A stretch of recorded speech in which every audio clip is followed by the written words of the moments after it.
Herkese merhaba arkadaşlar. Ben Enes Özay. Bugün bir kez daha Hatsan Silah Sanayi'nin misafiriyim. Sebebi ise önümde görmüş olduğunuz yeni havalı tabanca modeli Velox. Bu tabancanın teknik özelliklerini açıklamadan önce size renk seçeneklerini sunmak istiyorum. Önümde bulunan renk seçenekleri satışa sunulacakmış. Hemen üstünkörü anlatalım. Yeşil renkli modelimiz, siyah renkli modelimiz, toprak renkli çölde dediğimiz modelimiz ve gri modelimiz. Bunlar görünüyorsa hemen teknik özelliklerine geçmeye başlayalım. Arkadaşlar bu havalı tabancanın teknik özelliklerinden bahsetmeden önce taşıma çantasından ve kutu içeriğinden bahsetmek istiyorum. Taşıma çantası, kutusu nasıl adlandırırsanız bu şekilde. Gayet ergonomik. Hemen kutu içeriğine geçelim. Kilitlerini buradan açıp kapatabiliyoruz. Klasik sistem. Kutuyu açtık. Bizi böyle sünger bir yapı karşılıyor. Şimdi kutu içeriğinden bahsedeyim. Bir tane jacklı dolumucuna sahip olduğu için dolumucumuz var. Burada O-ringlerimiz ve Hatsan Silah Sanayi'ye dair kırlarımız var. Sökülüp takılabilir tüpe sahip olduğu için yedek tüpümüz çıkıyor kutu içerisinden. Yedek şarjörümüz var ve bir tane de şarjörümüz burada kabzenin altında var. Buna zaten değineceğiz. Süngerin oymalarında burada isterseniz tercihe göre pellet koyabileceğiniz bir oyuk var. Optik nişangah takmanız için de buraya bir oyuk yapılmış. Tercih sizin. Hemen teknik özelliklerine geçelim. Tabancayı elime alıyorum.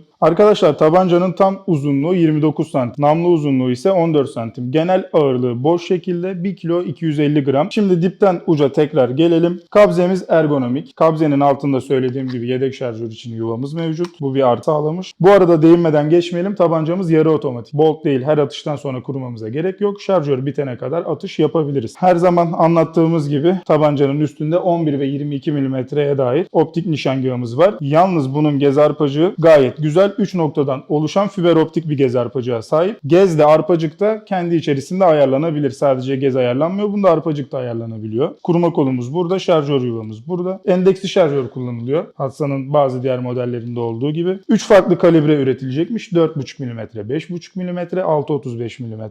Tüpü dediğim gibi sökülüp takılabiliyor. Normal sökme yönüne doğru söküyoruz. Bu sesi duyduktan sonra sökülmüş demektir. Alıyoruz. Ben kutu içeriğinde yer alan yedek tüpü şöyle göstereyim bu arada. Tüpümüzün boyutu bu kadar. Dediğim gibi 55 cc 250 bara basınca sahip. İsterseniz bunu pompayla da rahatlıkla doldurabilirsiniz. Takım işlemimiz de bu kadar. Arkadaşlar bu arada kabzemizin hemen önünde, tetiğimizin arkasında rahatlıkla ulaşabileceğimiz emniyet mandalımız mevcut. Çift taraflı.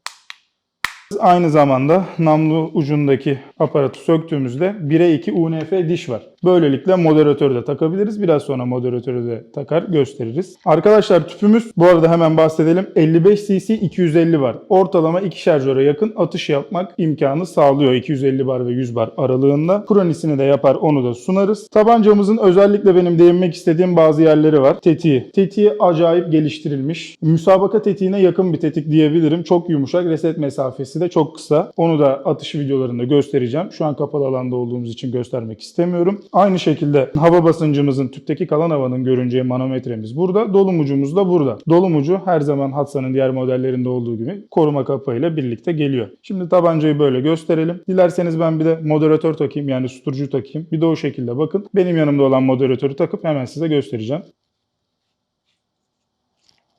Arkadaşlar susturucumuzu taktık. Susturuculu görüntüsü ise böyle. Ele gayet oturan bir kabzeye sahip. Tercihe göre isterseniz böyle uzun bir susturucu takabilirsiniz. Kimisi de uzun susturucularda da böyle kısa tabancalarda sevmediği için kısa moderatörler piyasada mevcut. Temin edip satabilirsiniz. Şimdi test atışlarına geçelim. Şimdi tabancamız Velox'un namlu çıkış hız ölçümleri için poligondayız. 4,5, 5,5, 6,35 mm'leri sırasıyla ölçeceğim. 4,5'tan başlıyorum. 4,5 mm'de kullandığım pellet HN'nin 8,64 green pelleti. Atışlara başlıyorum. Şarjörüm dolu.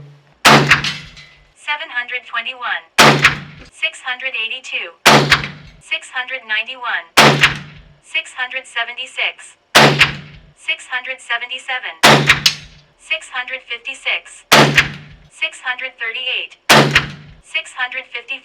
Şimdi 5,5 mm'ye geçtik. Kullandığımız pellet bunda HN 1466 green. Atışlara başlayalım. 631, 626,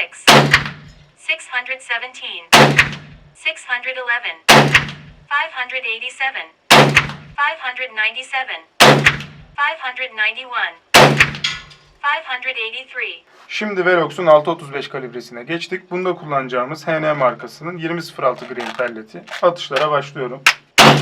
618, 615, 602, 596, 588, 581, 577, 567.